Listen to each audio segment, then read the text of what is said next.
lançando aqui no Zoom. Então, vamos fazer nossa prece inicial.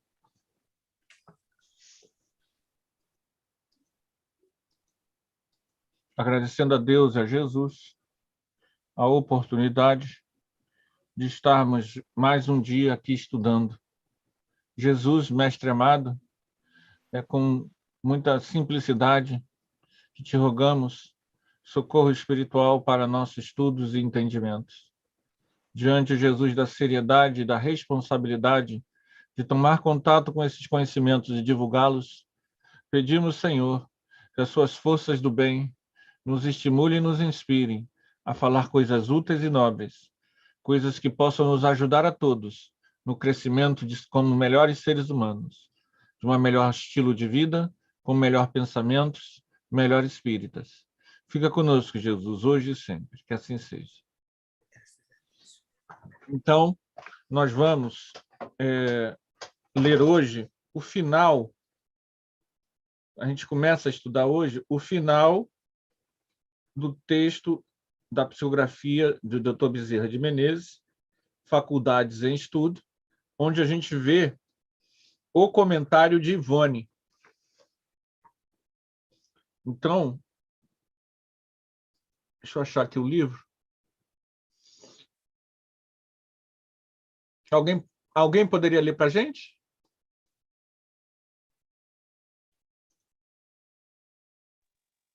Posso ler, Anderson? Por nossa vez, conhecemos pessoalmente, faz alguns anos, na cidade fluminense de Barra Mansa, ao tempo em que ali exercia as funções espiritistas, o eminente médio e expositor evangélico Manuel Ferreira Horta, amplamente conhecido pela alcunha de Zico Horta, a médium cataléptica Chiquinha. Tratava-se de uma jovem de 19 anos, filha de respeitável família e finamente educada.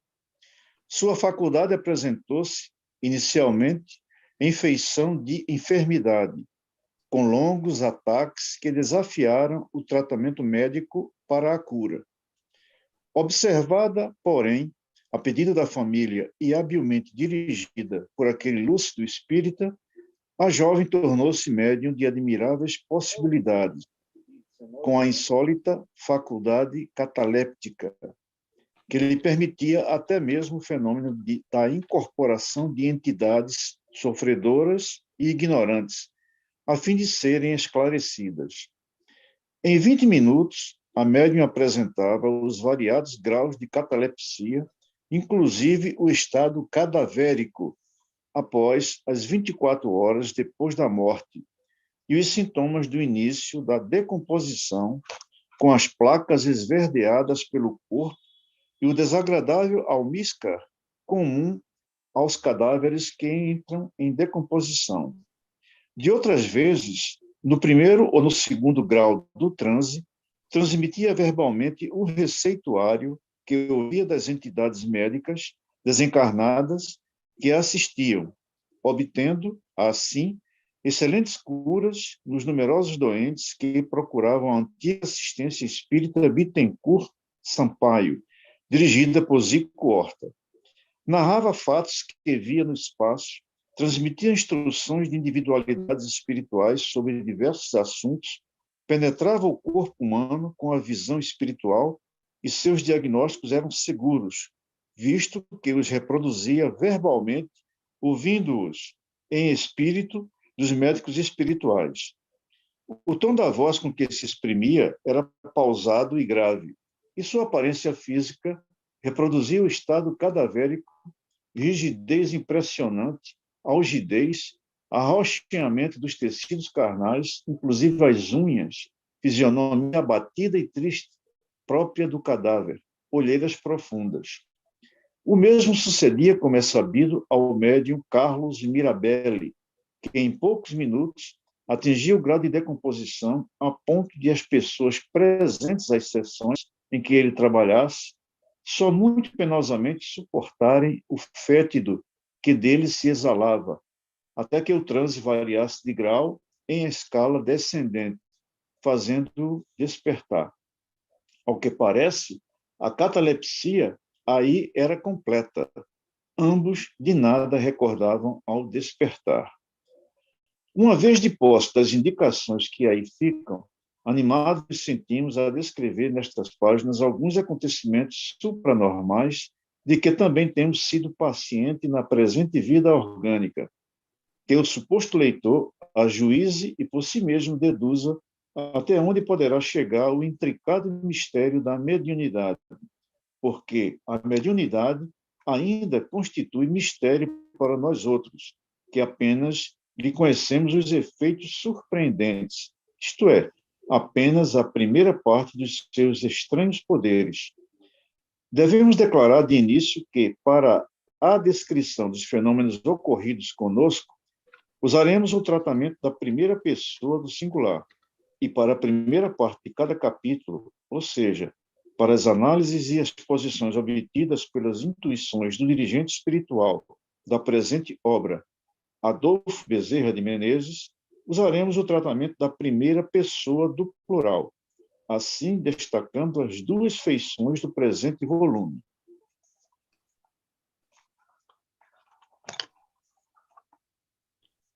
Aqui, então, nós lemos anteriormente as narrativas do Dr. Bezerra de Menezes, Adolfo Bezerra de Menezes, explicando a relação entre catalepsia e mediunidade. E agora, Ivone do Amaral Pereira, nesses comentários, vai nos contar 2 casos que foram parecidos com os dela, em que pessoas que tinham essa problemática se tornaram médiums. Mais uma vez, a gente entra na questão que a gente já debateu, que é o pouco conhecimento faz com que, muitas vezes, nós, enquanto trabalhadores da casa espírita, não tenhamos recursos para lidar com certos problemas. Esses recursos não podem ser improvisados, eles têm que ser fruto de leitura e meditação, como, por exemplo, esta. Saber que o processo cataléptico é, na verdade, um tipo de mediunidade em estado patológico. Isso daí precisa ser trabalhado através da fé, da convicção de que você, enquanto espírito imortal, herdeiro de Deus e trabalhador do bem, pode efetivamente realizar atividades que proporcionem a cura dessas pessoas. Como o próprio Dr. Bezerra de Menezes falou, após a cura, você pode, então, encaminhar a pessoa à tarefa mediúnica, onde você terá ali pessoas de possibilidades de trabalhos impressionantes.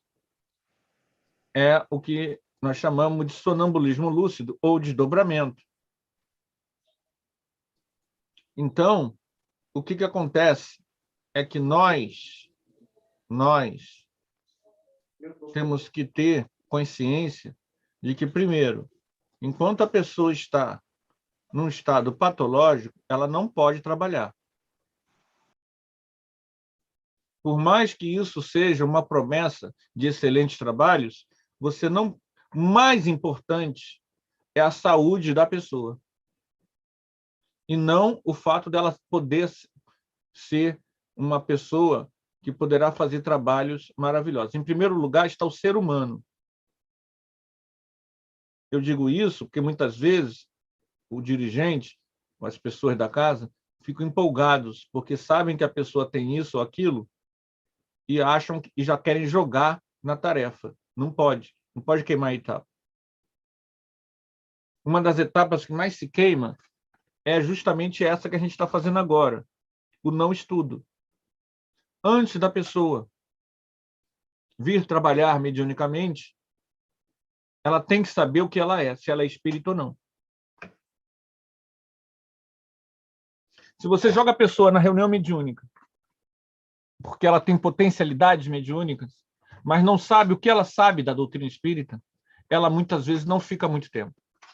E aí aquilo que você achou que seria algo bom e apressou a sua chegada à reunião mediúnica, na verdade, nos primeiros embates que ela vai ter com o público espírita, com o público que frequenta a casa espírita, com os espíritos enfermos, a pessoa acaba sumindo.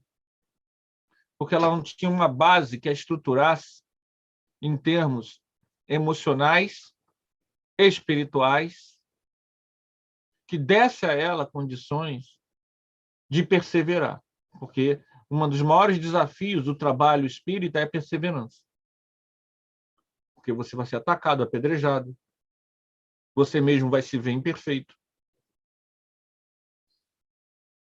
Então, antes dessa pessoa que tem essa problemática, antes de você pensar nela como médium, a gente tem que olhar o lado do ser humano, o cuidado. A pessoa pode ter uma promessa de mediunidade a melhor do mundo, mas antes ela tem que ser tratada.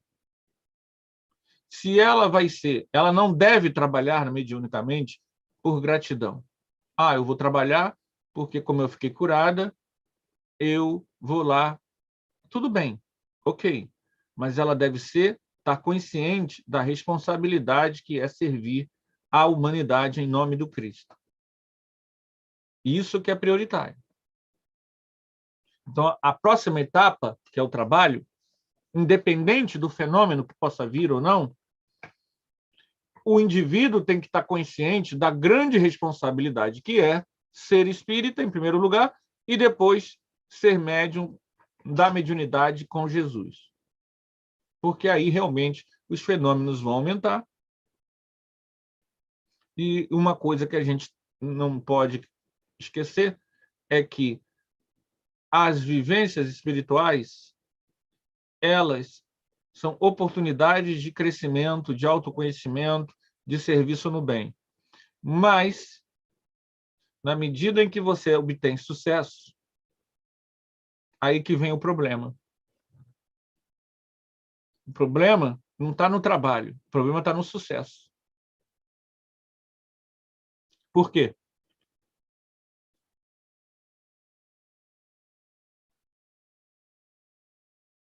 Por quê, gente?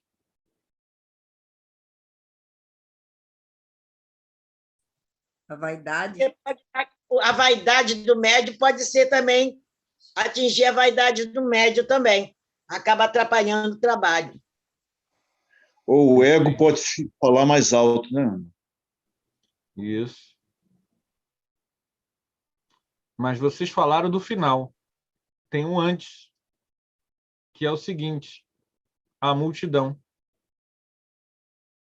O sucesso, muitas vezes, traz a multidão.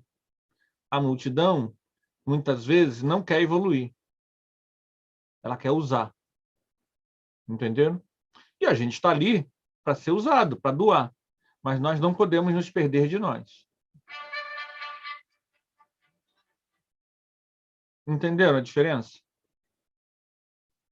Olha, se encheu, ótimo. Ok, tudo bem. Agora, a gente não pode perder o foco. Às vezes nem é a vaidade do médium.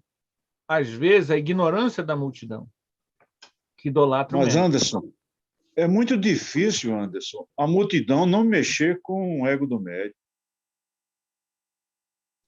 Não, não é difícil, não. Desde que você tenha consciência disso. Perceba bem. Eu não vou me tornar mais evoluído com o teu elogio. Também não vou me tornar menos evoluído com a tua crítica. Eu sou o que eu sou. E cada um de nós é apenas o que é. Se o indivíduo tiver isso muito claro, ele não vai ser títere na mão das pessoas. Porque, veja bem, a cura física ela é muito boa quando a gente está doente. Eu quero cura física. Eu gostaria de toda doença que eu tiver, eu ir num lugar e resolver.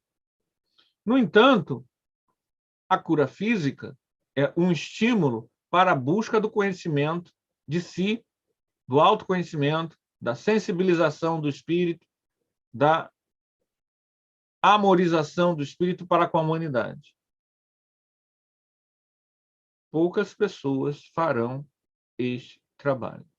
Mas o nosso papel não é ficar fazendo censo de quem vai fazer.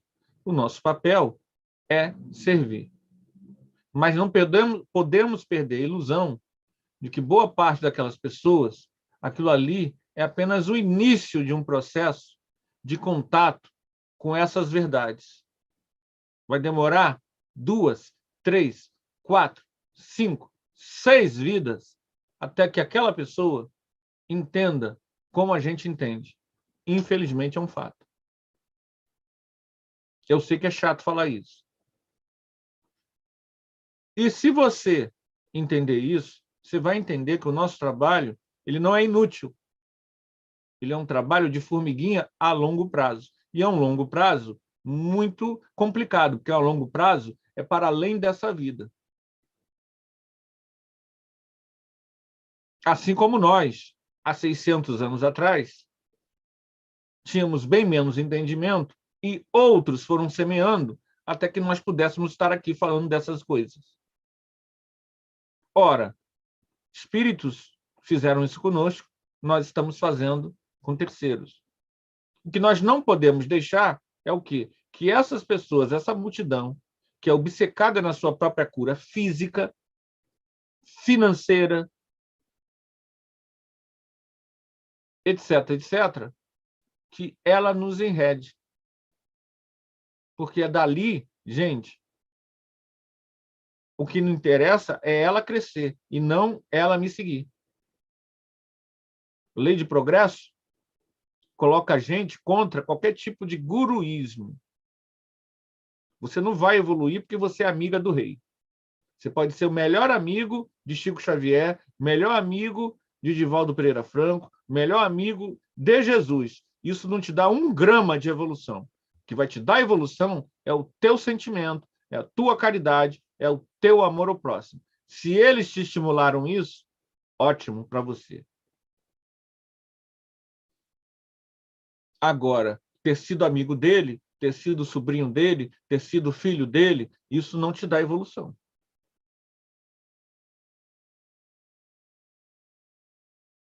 E aí, a gente precisa entender isso. Eu, como trabalhador espírita, não dou evolução para ninguém. A não ser eu amando o próximo, eu cresço. E você que vem à casa espírita, que também corra atrás do seu processo de crescimento, porque só você é responsável por ele. Se você for um estudante espírita, você sabe disso. E aí você não cai no ego. Porque o sucesso, o problema é esse. Ele muitas vezes vai fazer com que a casa encha. Tudo bem, não há nenhum problema nisso, mas a gente não pode se iludir. Boa parte daquelas pessoas não estão ali buscando espiritualização. Elas estão buscando resolver seus problemas imediatos. E está tudo certo. Não estão errados. Eu, muitas vezes, estive doente e fui buscar tratamento espiritual em outras casas, as quais eu não frequento. Não está em nada de errado isso. O problema é que você, trabalhador, tem que estar consciente de que essas pessoas não dá para criar expectativa de que elas saibam quem você é, elas saibam da tua evolução, porque nós vivemos um país que é extremamente culturalmente católico. Mesmo que você não seja católico, nós somos embebidos pela crença católica. E a crença católica vai falar dos santos. Quem não lembra aqui daquele menino? Gente, teve até um caso verdade. Olha só como é que eu sou antigo. Caso verdade. Era um menino que curava. Vocês lembram disso? É brasileiro, menino. Todo mundo ia lá orar no túmulo dele.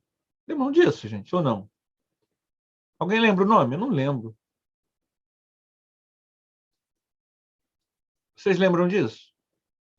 Desse menino?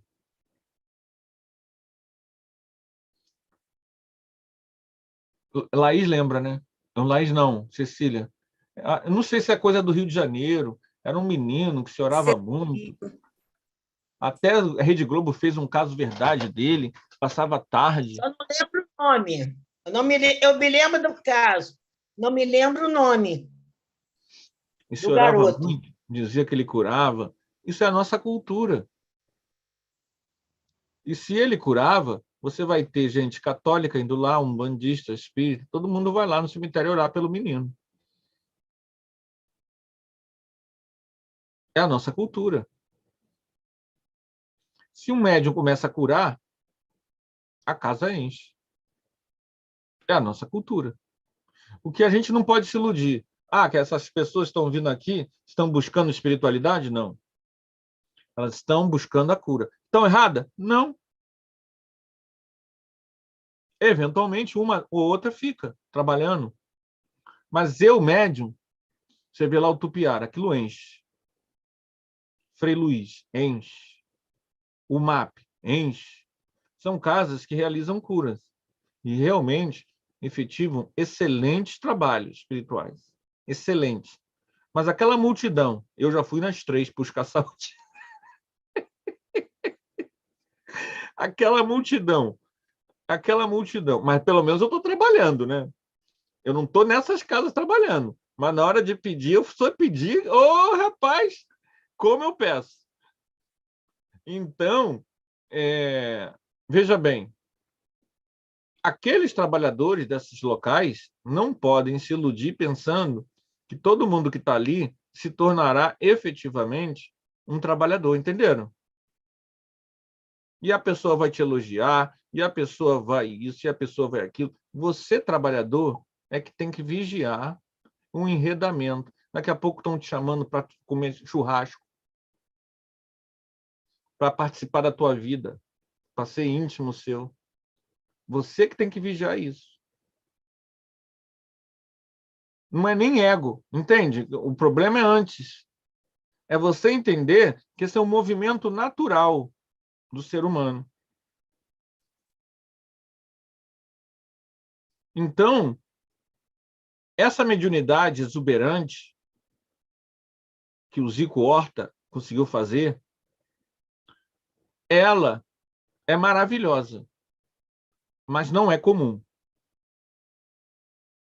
É importante a gente também salientar isso. Não é comum. Não é toda hora que você vai ter um médium sonambúlico desse nível. A maioria das pessoas não são assim. Tá? O outro exemplo que ela disse aqui, o Carlos Mirabelli, ele é um médium que não foi espírita, que também tem isso, né? Às vezes o médium, ele é médium, mas não é espírita. Então, Carlos Mirabelli, inclusive, ele volitava, ele flutuava. E ele parava os carros quando atravessava a rua, com ectoplasma, usando a vontade. Então, ele não só era médium de efeitos físicos, como ele conseguia manipular o ectoplasma. Era comum ele ir na casa das pessoas e haver quebradeira, começar tudo a sacudir. Então, nessa época, as pessoas tinham muito cristaleira, lembram disso? Cristais, cristaleira, lustre. Tinha gente que tinha medo do Carlos Mirabelli ir na casa deles. Foi esse que morreu atropelado, Anderson? Foi esse que morreu atropelado. Numa dessas, dele parar o carro não parou. Morreu atropelado. Posso fazer uma pergunta? Claro que pode. Bateu aqui na minha cabeça o seguinte: você falou que está falando que o médium deve chegar na casa e estudar para conhecer, saber realmente se ele é espírita ou não. A casa, então, deve dar oportunidade para ele conhecer e estudar. A pergunta é: caso apareça na casa uma pessoa mostrando uma mediunidade neste grau, a gente tem que fazer ela estudar primeiro também? Sim. mesmo nesse grau que Sim, está aqui para o estudo, sim, da garotinha de 17 anos, que tinha esse...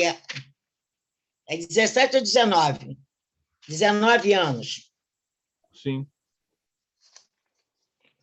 Por quê? Por- Com essa problemática toda que ela tinha. Mas Veja ela bem, tinha um alto de vamos lá. mediunidade, de coisa e tudo.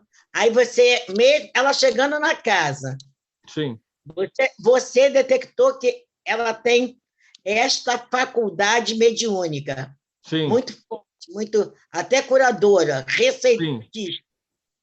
sim.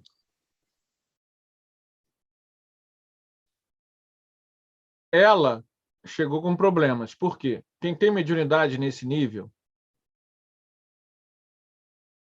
e não tem conhecimento prévio, dificilmente está bem. A não ser que seja um espírito superior, que é raro. Então, ela primeira coisa que tem que fazer é indicar para essa pessoa o tratamento. Enquanto há o tratamento, se você quer o bem dessa pessoa, se você quer que essa pessoa seja feliz, você tem que dar informação.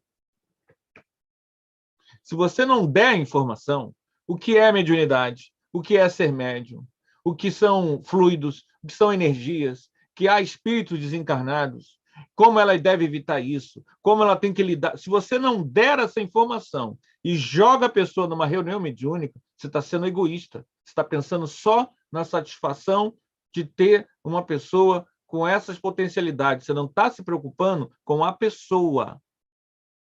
Porque o conhecimento não é uma imposição para a pessoa trabalhar. Não.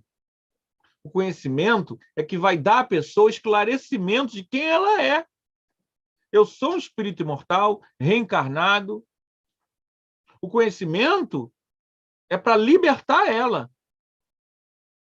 Se eu quero, se você usa o médium, eu já vi isso acontecer.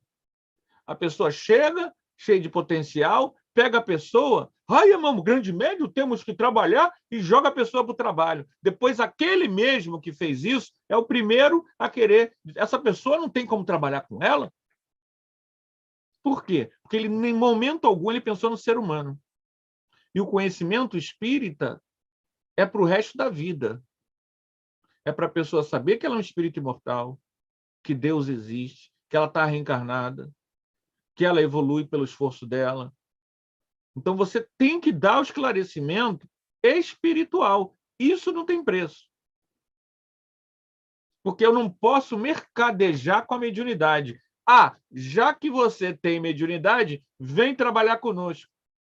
Você inverte os papéis. Eu primeiro tenho que te dar o esclarecimento. Quem você é? Você é um espírito imortal, reencarnado. Precisa saber que nada acontece por acaso, que existe reencarnação, que existe lei de progresso, que existe obsessão, que existe vampirização, a ação da prece, o equilíbrio mental, a saúde, a meditação, a oração. Você tem que dar essas informações para a pessoa. Na minha experiência que eu tenho aqui do Arautos, o que eu vejo é que a maioria das pessoas, independente do grau de mediunidade, a grande maioria não fica, por uma série de motivos. Mas se você deu a informação, algum grau, ela recebeu aquela informação. Se ela ficar e trabalhar, ótimo. Se ela não ficar e ir trabalhar em outra casa, ótimo também. Agora, se ela não for para lugar nenhum, aquela informação está lá guardadinha. Então, a prioridade da casa espírita é esclarecer as consciências, dar a elas um sentido para a vida, entender, fazer com que as pessoas entendam que evoluir está aqui para evoluir, que ela é um ser reencarnado, que ela é um espírito imortal, que todas as pessoas que passam na vida dela não é por acaso. Boa parte das pessoas que ela vai lidar estão atreladas ao passado dela. A necessidade, por isso mesmo, do perdão. Se você não passar isso, que é a nossa pérola, gente, Então, eu vou usar a pessoa? Entende o que eu estou querendo dizer, gente, ou não? Eu tenho que dar à pessoa a pérola. A pérola é o conhecimento da doutrina. Isso é a pérola. O trabalho na doutrina é a consequência. Senão a pessoa chega, começa a trabalhar mediunicamente, anos e anos, e num belo dia ela chega para você e diz que não sabe negócio de reencarnação. Eu já vi isso acontecer. Ora, se ela não entende isso, como é que ela mesma, durante anos, foi médium psicofônico de espíritos falando que estavam falando do passado? Entende, gente? Porque você não deu. Você quis usar a pessoa. Feliciano. Ô Anderson, aproveitando o relato da Cecília, no caso dessa menina de 19 anos, ou de uma outra que aparecesse uma casa espírita com essa potencialidade, não seria ideal ela ter os conhecimentos e demonstrar as suas potencialidades mediúnicas do que apenas ela ter conhecimento, só conhecimento, e não apresentasse as suas potencialidades? Esse tempo que se perderia só dando conhecimento para ela, não seria, digamos assim, impraticável, não? Gente, se ela não tiver conhecimento, como é que ela vai saber usar? Sim, mas ela tendo conhecimento e usando esse conhecimento. Não, Se mas deixar aí, veja apenas bem, ela acumular conhecimento e não não é utilizá-lo. acumular conhecimento, você tá a expressão acumular conhecimento, ela traz uma conotação errada. A expressão só acumular conhecimento, veja bem, Adquirir conhecimentos. adquirir conhecimento. Porque você não vai surfar, se a gente for para Bariloche, você não pode pegar o esqui. Não, vamos ter experiência. Você não pode pegar o esqui. Você vai ter que fazer todo o processo de aprendizado do esqui, até você deixar, até a pessoa conseguir pegar o esqui e descer uma ladeira, há todo um processo que ela fez. Mediunidade é a mesma coisa. Não é porque você está com a mediunidade pronta que você vai jogar ela direto no trabalho mediúnico. Pode fazer isso? Pode. O Arautos fez isso há muito tempo. O Arautos fez isso. Quando eu cheguei no Arautos, em 1987, era assim. A pessoa vinha, participava de uma reunião pública e ia para a reunião mediúnica. Cadê esse povo? Cadê esse povo? Ficou ninguém. Eu estou aqui. Mas você fez curso. Cecília, você fez curso. Ninguém não. Não, peraí. Não. O que você está dizendo? Chegou no Arauto, foi para a mesa mediúnica. Como você já falou aqui em estudo outras vezes. Você já citou isso em estudo passado. Agora, vamos lá. Quem deu continuidade disso, também fui eu. Olha só, depois disso, vamos lá. Você parece que ela está me contradizendo, mas na verdade não está. Por quê? Vou repetir. 1987, nós estamos em 2022, só tem a Cecília. Vários amigos, vários jovens, Cecília conheceu, estavam comigo naquela época, que eram médiuns ostensivos, ficou ninguém.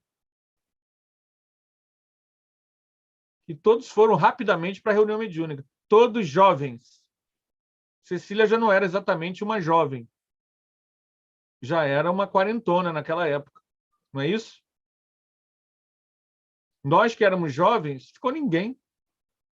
E eu vi isso ano após ano, até que a gente conseguiu implantar estudo, depois de alguns anos.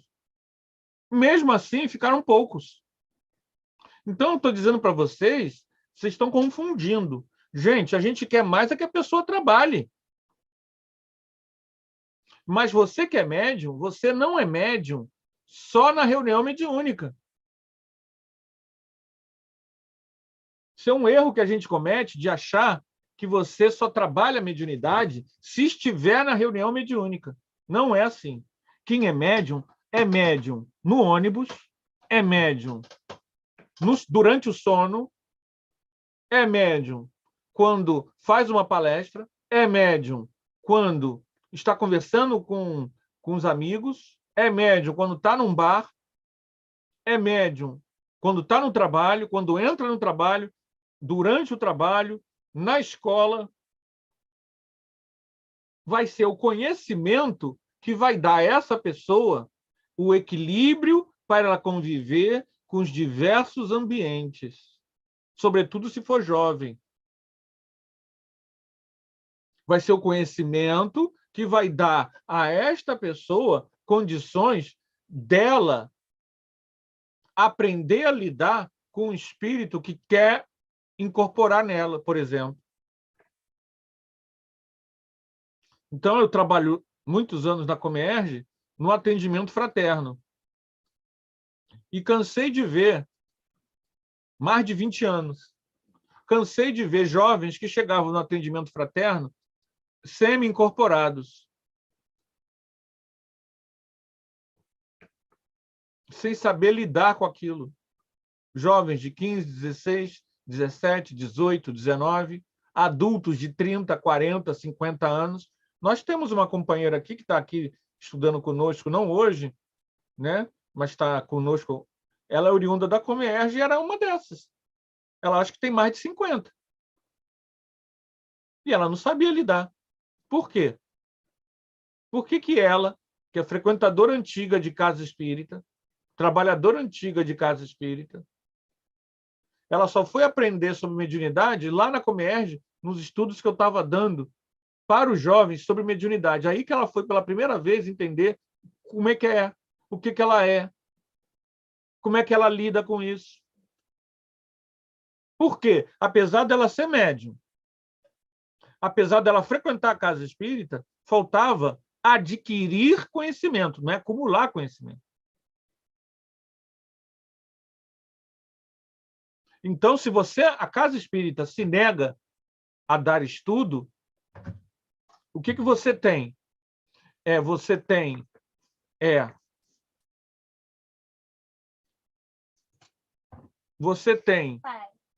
eu estou no estudo. Depois eu falo com você. Agora não dá.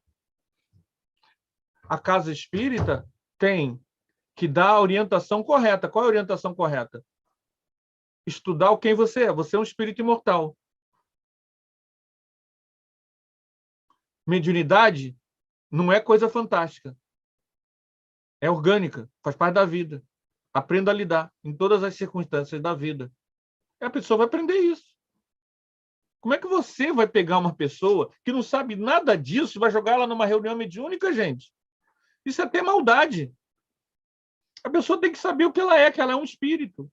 Ela tem que saber como lidar. Não existe demônio, porque ela vai ver espíritos com formas demoníacas. Isso não existe. O que existe são espíritos. Não existe inferno, o que existe é a reencarnação. Você tem que dar essa informação para a pessoa. Porque mediunidade, ela não é só uma coisa que acontece durante a reunião mediúnica. Para quem é médium, no nível dessa moça que ela está falando aí, gente, a pessoa dorme durante o sono, ela vai ver o futuro, ela vai prever futuro, ela vai prever morte de parente, ela vai estar... Você tem que esclarecer a pessoa. É uma mediunidade natural, espontânea e natural. Se ela não tiver o conhecimento espírita, ela não vai conseguir trabalhar espiritualmente. Ela não vai conseguir lidar com a multidão. Ela não vai conseguir lidar com os processos obsessivos de terceiros. Ela não vai saber lidar com suas próprias carências. Você tem que dar o evangelho para ela, o evangelho à luz do espiritismo, para que ela entenda como é bom amar o próximo. E aí ela vai entender que a mediunidade com Jesus é um instrumento de serviço da própria redenção dela. Ela não tem que trabalhar porque ela é médium. Ela tem que trabalhar porque ela quer amar o próximo. Se não fizer isso, se ela não entender como é bom amar, e a gente não sabe disso, ela desiste pelo caminho, porque a pressão é muito grande. A pressão contrária é muito grande. Mediunidade, gente, lembrem-se bem disso, é para o resto da vida. Então, você, quando adentra a reunião, você tem que saber o que você quer. Você não pode, eu vou participar, aí não vai 2 semanas. Não vou. Não vou. Não pode. Então, não se comprometa. Não se comprometa. Por isso que a pessoa muito nova, se você colocar sobre ela muita responsabilidade, que ela talvez não tenha condições pela própria idade de se comprometer. Então, uma pessoa de 17 anos, hoje, no mundo que a gente vive hoje, a prioridade dela não pode ser o trabalho mediúnico em condições normais. Há exceções. A prioridade dela tem que ser a formação dela. Porque, senão, aos 30 anos, ela está trabalhando e está desempregada, passando necessidade. Quem é que vai socorrer ela? Porque ela não estudou. Quem da casa espírita vai dar a ela dinheiro para ela pagar as contas? Eu vou dizer para vocês quem? Ninguém. As pessoas querem usar a pessoa. Ela é médium, vamos usar logo. Mas não está vendo o ser humano. Mas se você deu a informação, mesmo que ela não esteja efetivamente trabalhando numa reunião mediúnica, ela está lá na faculdade, ela sente uma presença, ela não vai sair correndo para a igreja. Ela vai saber lidar com aquilo, ela vai orar, ela vai pedir encaminhamento, ela vai se firmar. Você tem que dar a essa pessoa conhecimento espiritual para ela ser livre. E não prender ela, amarrar ela a um compromisso que ela nem sabe por que está fazendo. Em doutrina espírita não se deve fazer isso. O esclarecimento é a missão da doutrina espírita. O que você vai fazer com esse conhecimento depois disso é outro problema. Eu não estou falando aqui de tempo. Eu não estou dando tempo. Que a pessoa tem que ficar 10 anos estudando. Não é isso que eu estou falando. Esquece noção de tempo. Eu estou dizendo que ela tem que ter uma introdução, uma orientação, um encaminhamento. Não precisa ser 3 anos, 4 anos. Não estou falando isso. Mas que você tem que dar à pessoa a instrução espírita, porque a casa é espírita. Senão a pessoa chega e vai rapidamente para uma reunião.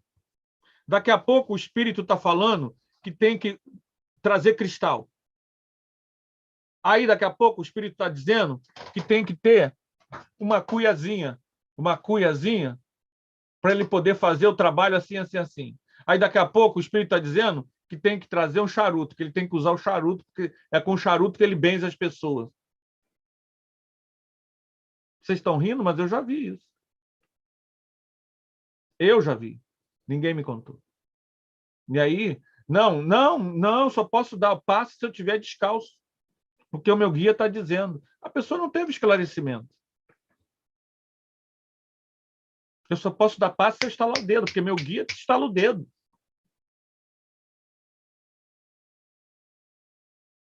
E aí você não deu esclarecimento. Gente, se eu for falar aqui, elencar os absurdos que a gente vê, porque a pessoa... Às vezes a pessoa nunca nem trabalhou em lugar nenhum, hein? Um caso que eu citei aqui, a pessoa não era de Umbanda, porque era jovem, ela não trabalhou em lugar nenhum, mas ela já trazia o processo. Olha só que coisa. E aí ela não teve informação. Jogaram logo lá, porque era médium, mas ela não sabia nem o que ela estava fazendo, porque qual é a diferença da mediunidade na doutrina espírita e a mediunidade em outros locais? Às vezes, a pessoa não sabe. Tem diferença? Eu não sei se tem diferença para eles, mas para nós tem. Eu não vou falar da religião do outro, que eu não conheço. para o espírita, a mediunidade é para servir.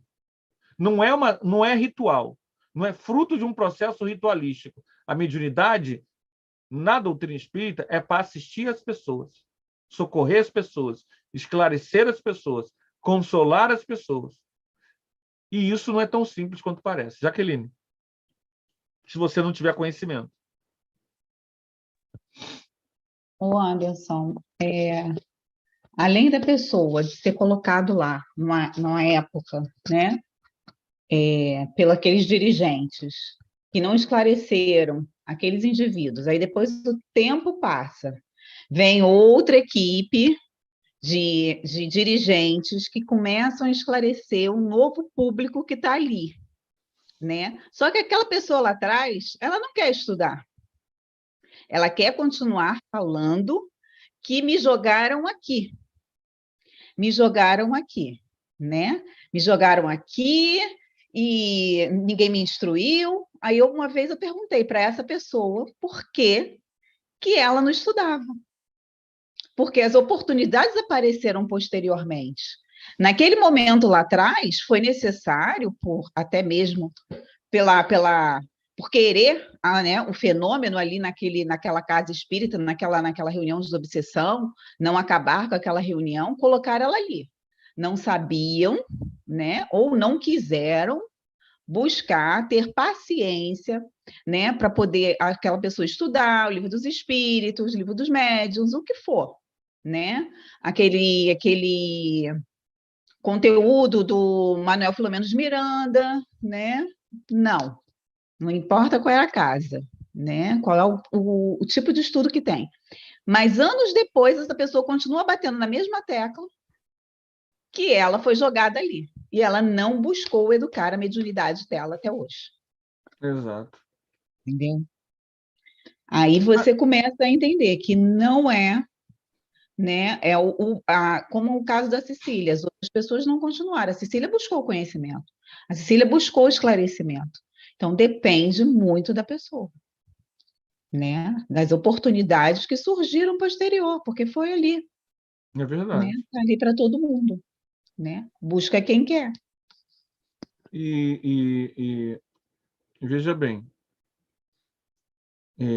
é lógico, se uma pessoa adentra o campo do trabalho mediúnico de imediato, a pessoa chegou na casa, você não fez nem tratamento na pessoa, nem desassédio, complicado.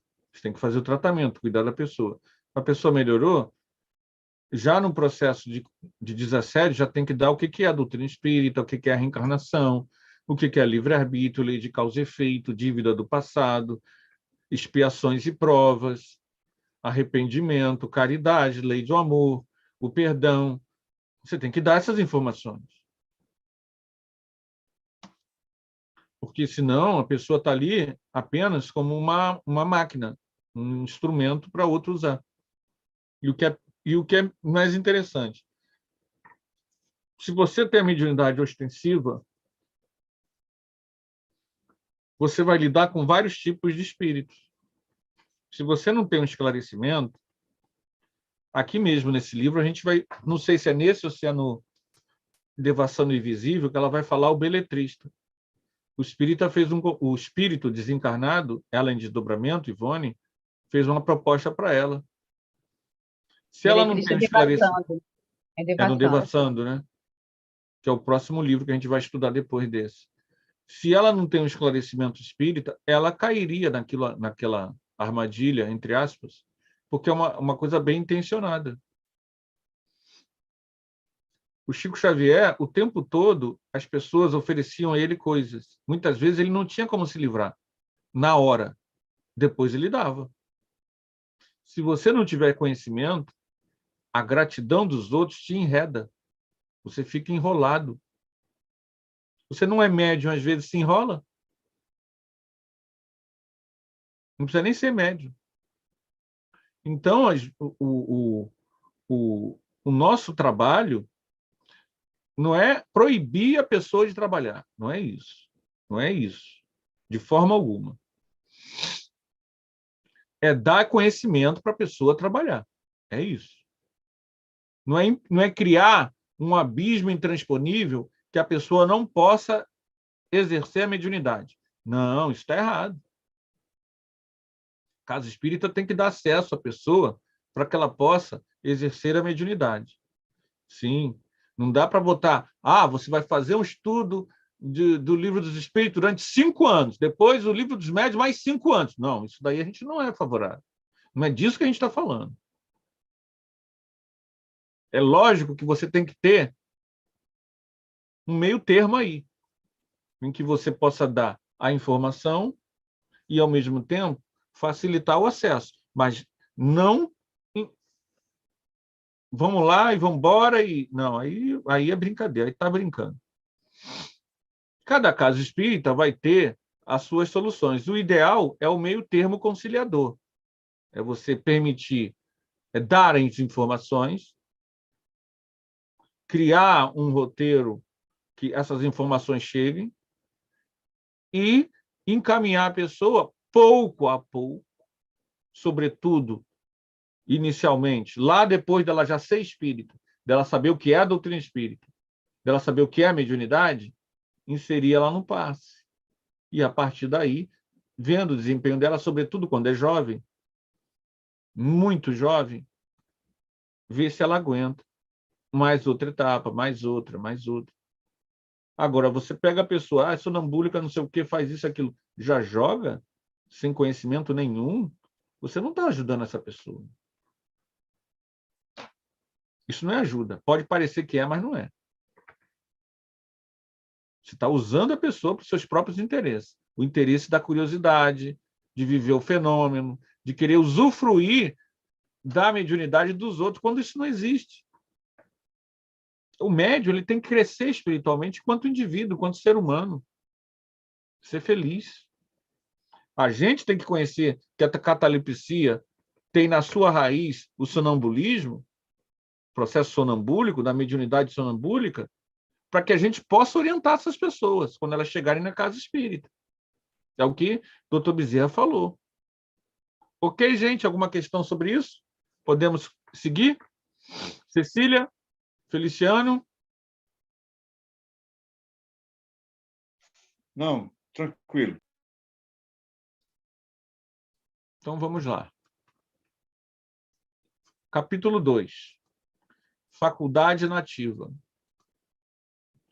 Todos a choravam e se feriam de pena. Jesus, porém, lhes disse: não choreis, que a menina não está morta, mas dorme. Então Jesus, tomando-lhe a mão, disse,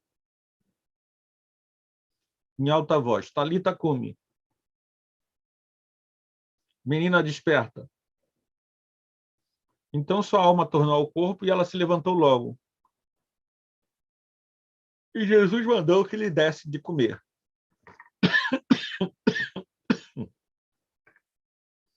Alguém poderia ler para a gente? Minha garganta está...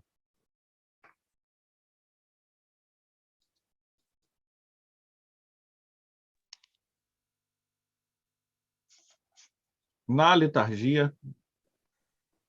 Quem se habilita? Na letargia, o corpo não está morto, porquanto há funções que continuam a executar-se. Sua vitalidade se encontra em estado latente, como na crisálida, porém não aniquilada. Ora, enquanto o corpo vive, o espírito se lhe acha ligado. Allan Kardec, o Livro dos Espíritos, questão 423.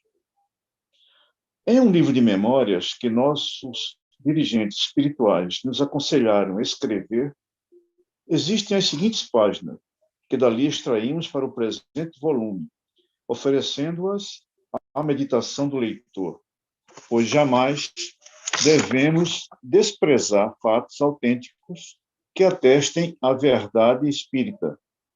Escrevemos-las num grande desabafo, pois tantos foram os fatos espíritas que desde a infância rodearam a nossa vida, que, em verdade, nossa consciência se acusaria se os retivéssemos somente para deleite das nossas recordações. Eis as aludidas páginas. Creio que nasci médium já desenvolvido, pois jamais me dei ao trabalho de procurar desenvolver faculdades medianímicas.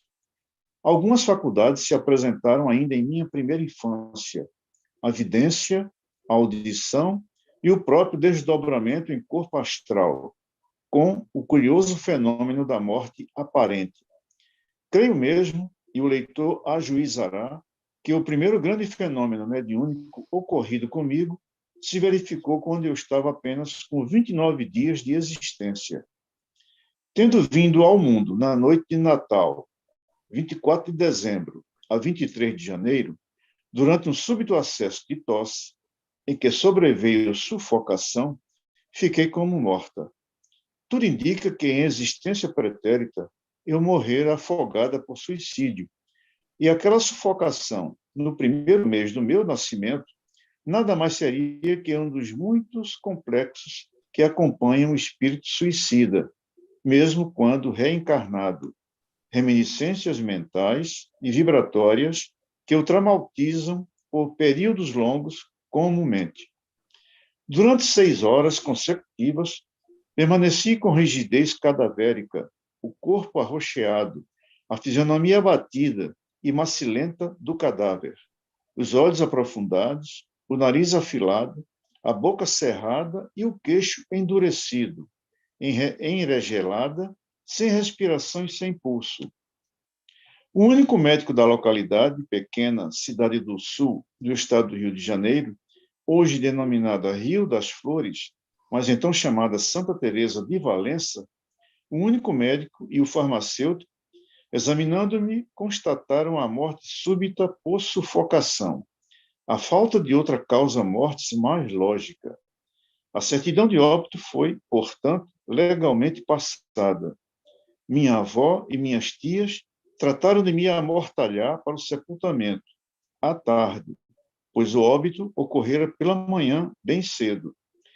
Eu era recém-chegada na família, e por isso, ao que parece, minha morte não abalava o sentimento de ninguém, pois, havendo ao todo 28 pessoas na residência rural de minha avó materna, onde nasci, porquanto a família se havia reunido para as comemorações do Natal e do Ano Novo, ninguém demonstrava pesar pelo acontecimento. Muito ao contrário do que se passara na residência do fariseu Jairo, há quase 2000 anos. Vestiram-me então de branco e azul, como o menino Jesus, com rendinhas prateadas na túnica de cetim, faixas e estrelinhas, e me engrinaldaram a fronte com uma coroa de rosinhas brancas. Chovia torrencialmente e resfriara o tempo, numa localidade própria para o veraneio, como é a minha cidade natal. A essa mortuária, uma mesinha com toalhas rendadas, com as velas e o crucifixo tradicional, encontrava-se à minha espera, solenemente preparada na sala de visitas. Nem minha mãe chorava. Esta, porém, não chorava porque não acreditava na minha morte. Opunha-se terminantemente que me expusessem na sala e encomendassem o caixão mortuário. A fim de não excitá-la, deixaram-me no berço mesmo, mas encomendaram um caixãozinho todo branco, bordado de estrelinhas e franjas douradas. Minha mãe, então, quando havia às 6 horas que eu me encontrava naquele estado insólito, conservando-se ainda católica romana por aquele tempo, e vendo que se aproximava a hora do enterro, retirou-se para um aposento solitário da casa, fechou-se nele, acompanhou-se de um quadro com estampa representando Maria, mãe de Jesus, e com uma vela acesa, prostou-se de joelhos ali sozinha e fez a invocação seguinte, concentrando-se em preces durante 1 hora. Maria Santíssima, Santa Mãe de Jesus e Nossa Mãe, vós, que também fostes mãe e passastes pelas aflições de ver padecer e morrer o vosso Filho sob os pecados dos homens, ouvi o apelo da minha angústia e atendei-o, Senhora, pelo amor do vosso Filho. Se minha filha estiver realmente morta, podereis levá-la de retorno a Deus, porque eu me resignarei à inevitável lei da morte. Mas se, como creio, ela estiver viva, apenas sofrendo um distúrbio cuja causa ignoramos, rogo a vossa intervenção junto a Deus Pai, para que ela torne a si, a fim de que não seja sepultada viva. E como prova do meu reconhecimento por essa caridade que me fareis, eu vou-la entregarei para sempre. Renunciarei aos meus direitos sobre ela a partir deste momento. Ela é vossa. Eu vou-la entrego. E seja qual for o destino que a esperar, uma vez retorne à vida, estarei serena e confiante, porque será previsto pela vossa proteção. Muitas vezes, durante a minha infância, minha mãe narrava-me esse episódio da nossa vida por entre sorrisos de satisfação, repetindo 100 vezes a prece que aí fica, por ela inventada no momento, acrescentando-a do Pai Nosso e da Ave Maria. E, igualmente, entre sorrisos, era eu que a ouvia dizer, tornando-me, então, muito eufórica por isso mesmo. Eu nada mais tenho com você. Você pertence a Maria, mãe de Jesus. Entrementes, ao se retirar do aposento, onde se dera a comunhão com o alto, minha mãe abeirou-se do meu insignificante fardo carnal, que continuava imerso em catalepsia, e tocou carinhosamente com as mãos repetidas, como se transmitisse energias novas por meio de um passe. Então, um grito estridente, como de susto, de angústia, acompanhada de choro inconsolável de criança, surpreendeu as pessoas presentes. Minha mãe, provável veículo dos favores caritativos de Maria de Nazaré, levantou-me do berço e despiu-me a mortalha, verificando que a grinalda de rosinhas me ferira a cabeça. As velas que deveriam alumiar o meu cadáver foram retiradas e apagadas. A essa foi destituída das solenes toalhas rendadas, o crucifixo retornou ao oratório de minha avó e a casa funerária recebera de volta um caixão de anjinho, porque eu revivera para os testemunhos que de direito fossem por mim provados, como espírito revel que fora no passado, e revivera sob o doce influxo maternal de Maria, mãe de Jesus. Recordando agora, nestas páginas, esse patético episódio de minha presente existência, a mim narrado tantas vezes pelos meus familiares, nele prefiro compreender também um símbolo, a par do fenômeno psíquico, ingressando na vida terrena para uma encarnação expiatória, eu deveria, com efeito, morrer para mim mesma, renunciando ao mundo e às suas atrações para ressuscitar o meu espírito, morto no pecado, por meio do respeito às leis de Deus e do cumprimento do dever, outrora vilipendiado do meu livre-arbítrio. Não obstante, que seria o fato acima exposto, senão a faculdade que comigo viera de outras etapas antigas, o próprio fenômeno mediúnico que ocorre ainda hoje, quando, às vezes, espontaneamente advém transes idênticos ao acima narrado, enquanto, em espírito, eu me vejo acompanhando os instrutores espirituais para com eles socorrer sofredores da terra e do espaço, ou assistir sob seus influxos vibratórios mentais aos dramas do mundo invisível, que mais tarde serão descritos em romances ou historietas. Ok.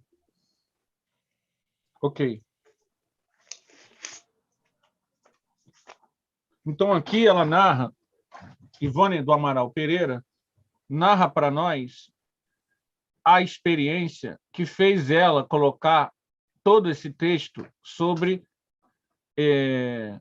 letargia, catalepsia. Como nós já vimos em outro estudo, hoje em dia, o que eram chamados de letargia por Kardec, hoje a gente chama mais de catalepsia. Tá? Hoje, letargia, a gente fala mais sobre a questão da pessoa estar letárgica, mas não tem problema. Então, ela mostra para nós que, primeiro, a ignorância, né, da medicina da época. A medicina do início do século XX era incapaz de determinar as nuances da morte e da não morte. Se você se ater apenas à respiração, muitas vezes você vai perder essa noção, se você não tiver nem o instrumento certo. Por quê? Há, nesses transes catalépticos, um processo de respiração muito lento do que o normal, o que acaba também trazendo uma dificuldade na leitura dos batimentos cardíacos, muito espaçados. Então, tudo isso, creio eu, faça com que os médicos confundissem, né, um processo de outro, ok? O fato é que ela entrou num transe cataléptico e por isso mesmo que ela tem propriedade para falar sobre tudo isso que a gente vem estudando nesse tempo, de que a catalepsia indica que a pessoa tem uma mediunidade, sonambulismo lúcido, capacidade de desdobramento. A ignorância das pessoas, da medicina, é que fez com que, muitas vezes, houvesse os casos de ser enterrado vivo. Alguém quer comentar alguma coisa sobre o que lemos?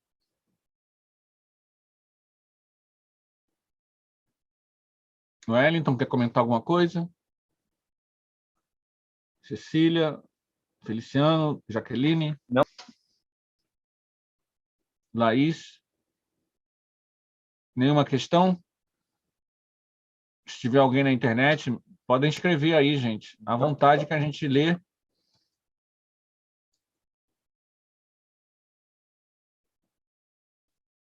O que fica para nós é que nós, aquilo que a gente já falou, a gente conhece pouco todas as questões ligadas à mediunidade. Há um universo infinito de conhecimentos sobre o tema. Essa ligação da catalepsia, que é um problema médico, com a mediunidade, como a gente já falou também em outro estudo, ainda não é algo que a gente tenha com todo o seu esclarecimento na doutrina espírita. Não é. O transe sonambúlico ainda é muito pouco explorado. O médium sonâmbulo, na doutrina espírita, ele é muito pouco utilizado. A não ser quando, e o Dr. Bezerra Menezes comentou na mensagem que a gente leu, a própria espiritualidade o faz. Então, são recursos que ainda são muito pouco utilizados. Então, a Ivone do Amaral Pereira, ela não se utilizou tanto de um magnetizador. Ela passou para o desdobramento lúcido. Então, a catalepsia, inclusive, há uma expressão na área das pessoas que saem do corpo, que é a catalepsia projetiva. É comum a pessoa ter catalepsia projetiva. Antes de dormir ou antes de acordar, o corpo ficar imóvel e a pessoa não conseguir se mover. Em geral, isso indica que ou a pessoa está apta a sair do corpo lúcido, ou a pessoa está chegando de uma experiência fora do corpo. Não lúcida, porque ela não lembra. Então, a catalepsia projetiva, ela é isso. Quem tem catalepsia poderá ter mediunidade e, sobretudo, desdobramento lúcido em ação. Esse processo depende da busca da pessoa, porque é um processo medianímico, porque junta a ação mediúnica, que é o plano espiritual, com as faculdades anímicas, que é o desdobramento. Então, a catalepsia, ela proporciona um processo medianímico, que exige, por isso mesmo, disciplina, vigilância, oração, meditação, equilíbrio, saúde, boa saúde mental, ética, valores, que a pessoa pode conquistar na casa espírita.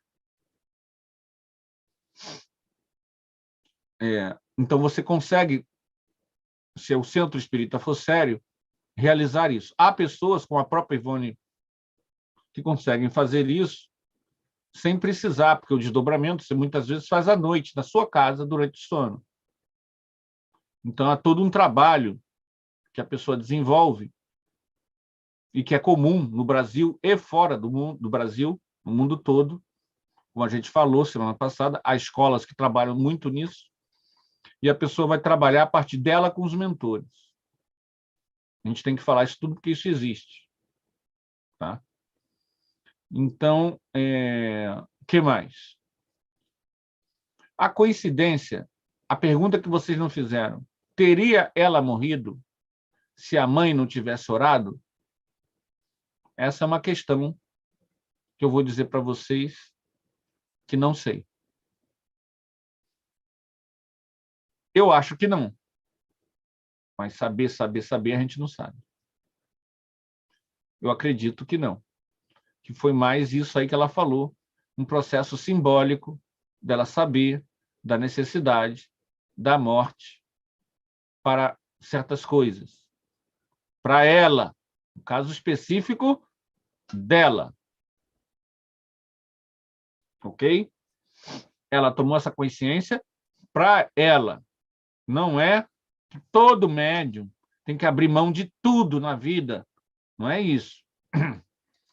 É o caso específico dela. A gente tem que tomar cuidado. Tem coisas que são específicas suas, da sua jornada, não coletiva. Ok, gente? O Anderson, o fato da Ivone estar relatando esse problema dela já com os 29 dias de nascida e ter esse problema de sufocação, estaria ligado ao possível suicídio dela em outra encarnação? Sim. Sim. E está no livro dela, tá nos livros dela. A última encarnação dela foi no século XIX, em Portugal, e ela se matou. Num dos romances dela, essa experiência é contada. Boa parte dos romances da Ivone, ela é personagem. Então,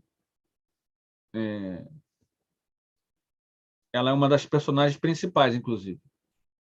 Você lendo os romances de Ivone do Amaral Pereira, sobretudo a trilogia que acompanha Nas Voragens do Pecado, é fácil identificar quem ela é. Tá? São 3 livros. No livro Sublimação também dela, que é lá longe, bem longínquo, de 2000 anos e 2000 e poucos anos atrás, também é fácil de ver quem ela é. Ela é uma das principais pessoas do trama. Então, os romances dela partem muito da própria vivência dela. E essa reencarnação dela, você procurando, você acha o nome direitinho, até o nome que ela teve, no século XIX, e ela se matou. Então, esse é um sintoma, porque quando a pessoa comete suicídio, ela não morre, né? Porque nós somos espíritos imortais. E na próxima vida dela, ela traz as consequências desse ato. Muitas vezes, as consequências são pequenas repercussões no campo da saúde. Então, é comum a pessoa que cometeu suicídio há pouquíssimo tempo, quando reencarna, trazer já na infância uma série de probleminhas no campo da saúde. É comum. Oriundo da genética espiritual, do perispírito, da paragenética, da genética do perispírito, danificado pelo ato do suicídio, que é um ato contra as leis divinas. E todo ato que eu faço contra as leis divinas danifica o perispírito, em algum nível. E quando você é posto para reencarnar, dependendo do tempo, dependendo dos méritos, dependendo de uma série de coisas, vai trazer nuances diferentes de pessoa para pessoa, porque cada caso é um caso. Em cada caso de suicídio, você vai ter atenuantes ou agravantes, ou os dois. Então, por isso que não dá para a gente estabelecer... Tem gente que diz assim, se fez isso, vai reencarnar assim, se fez aquilo, vai reencarnar assado. Não dá para fazer essa análise, não é assim. Há muitas questões que envolvem o processo de suicídio, e por isso mesmo, os resgates serão diferenciados de pessoa para pessoa. Ok, Feliciano?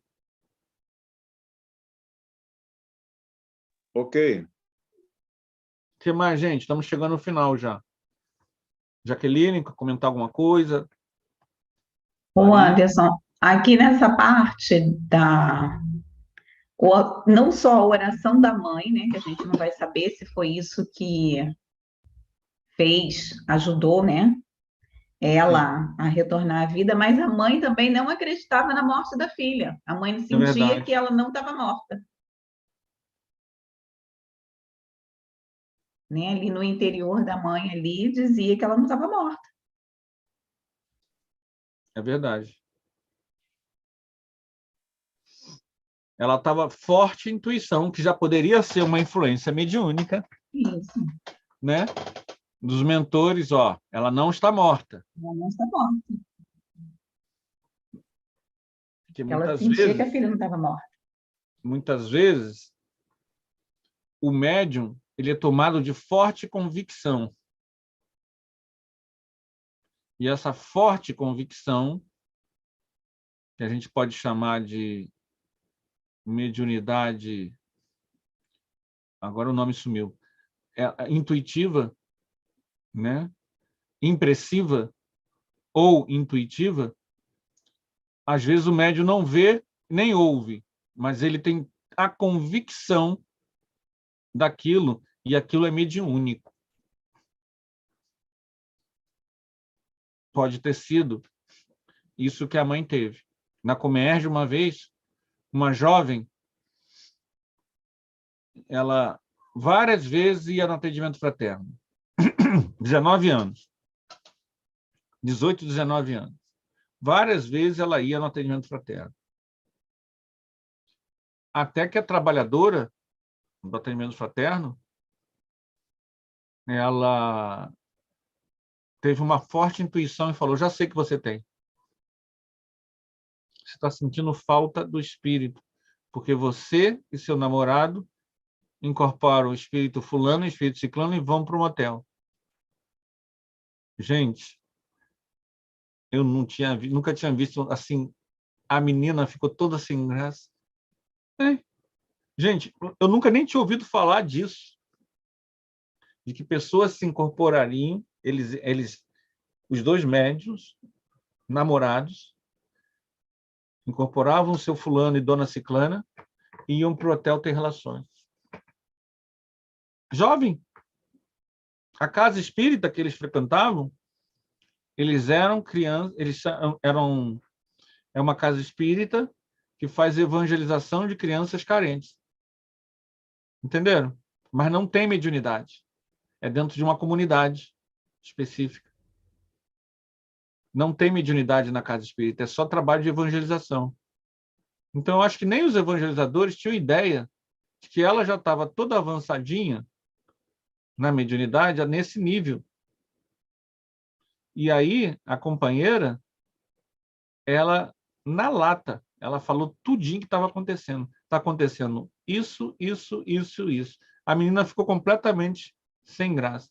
Ou seja, ela tinha ido na nossa tomar passe mais 8 vezes. Toda hora, ela no grupo de estudo da Comércio, ela entrava em transe. Porque ela já usava a mediunidade de forma, na nossa visão, na visão espírita, equivocada, vampirizadora, mas ela se sentia falta disso e entrava em transe. E os espíritos queriam tirar ela da Comércio para ela poder fazer aquilo que ela tinha lá, comprometimento. Eu estou contando esse caso para vocês verem que, veja bem, a gente com intelecto jamais chegaria a isso. Percebem?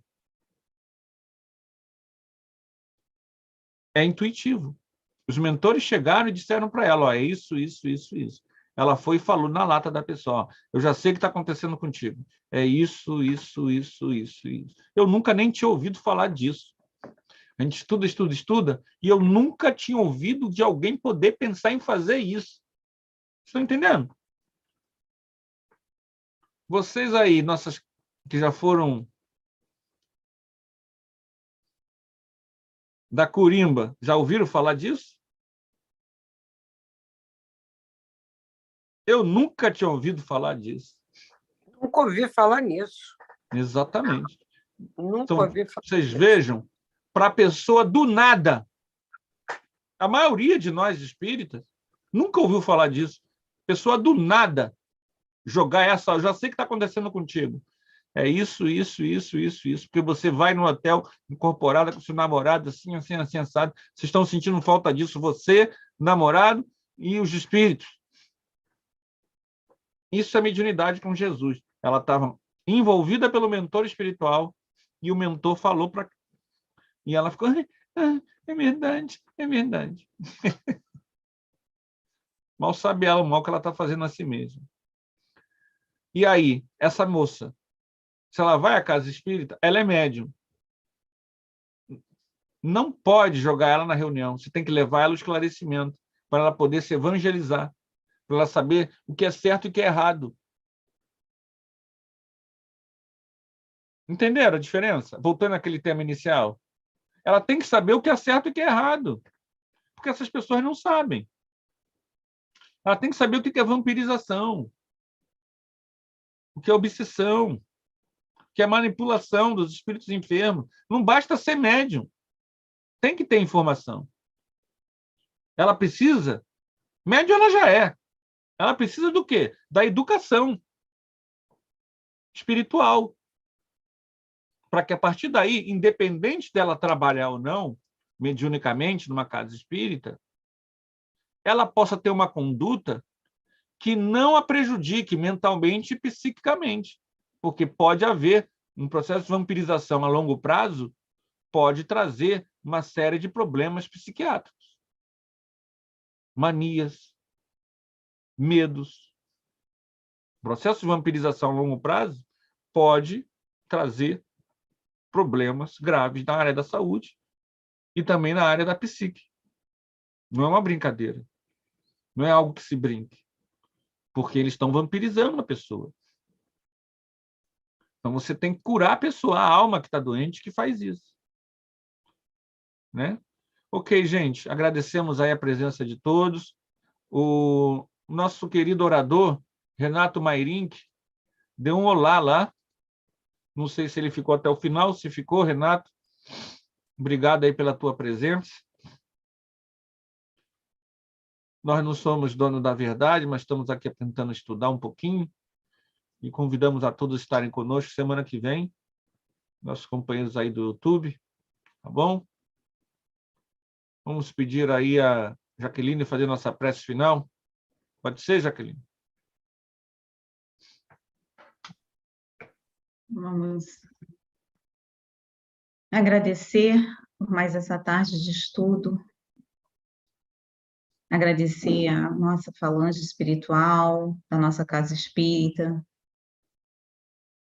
aos mentores responsáveis pelo livro Recordações da Mediunidade, agradecer a Dona Ivone Pereira pelo trabalho material que ela nos deixou e espiritual que ela tem cada dia mais deixado como exemplo de uma espírita. Pedimos a Ti, Jesus, a sua proteção, o seu envolvimento, no fim de tarde deste sábado, pedimos a permissão para terminar os estudos do Recordações da Mediunidade na tarde de hoje. Graças a Deus. Graças a Deus.